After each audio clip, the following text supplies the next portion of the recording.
This next section of our poplet talks about the pedagogical choices made. When we're talking about pedagogical choices, I'm talking about the types of choices in relations to pedagogy that can range from methodology to philosophy. I'm going to start with a quote that impacted me largely from this section. It was that plan change in educational systems always involves choice. And that is the choice whether it is to do something or to not do something. And whether you choose to do something or not to do something, it communicates how important it is for you to do that thing. So if I'm choosing to do something, it's because that is something that is important to me.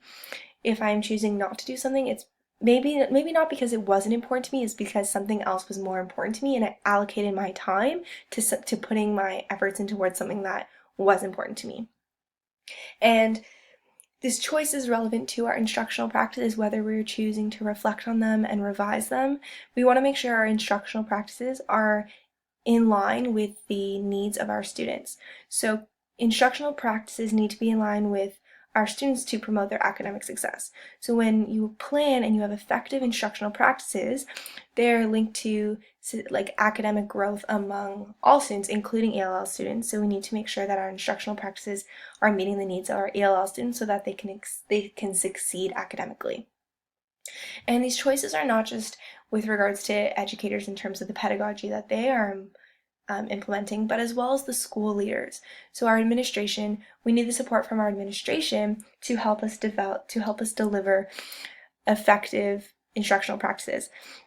So the school leaders, they have a crucial role to play in initiating and legitimizing the process of collaborative critical inquiry.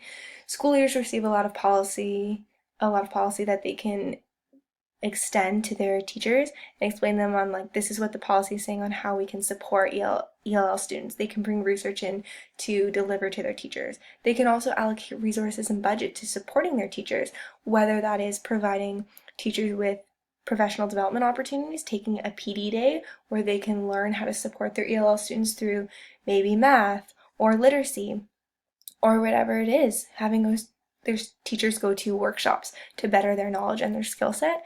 I've been to a school where a teacher has told me that the school leaders are not supportive of ELL students and they allocate a bulk of their resources to just special education students, and they weren't sharing the priorities of all their students. They were targeting their needs towards maybe what the school leaders felt was best for that school.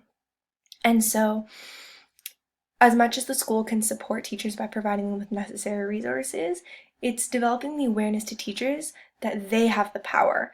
They can be in circumstances where they're limited and the school is not giving them the support to help their practice, but teachers have the ability to influence their own practice within their classroom and maybe across classrooms by collaborating with other teachers.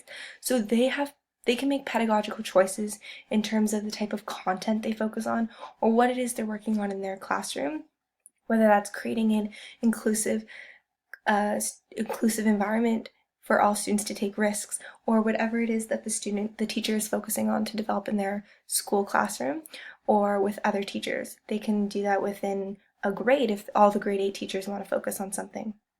So I think it's really empowering teachers that they can make a real impact. And so that's why I have this photo of this globe where I think that teachers can make a lot of change and with the choices they make in their pedagogy.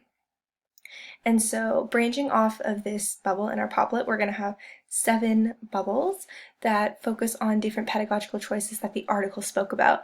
Those are literacy engagement, content, cognition, tools, assessment, language and culture, and finally parental involvement.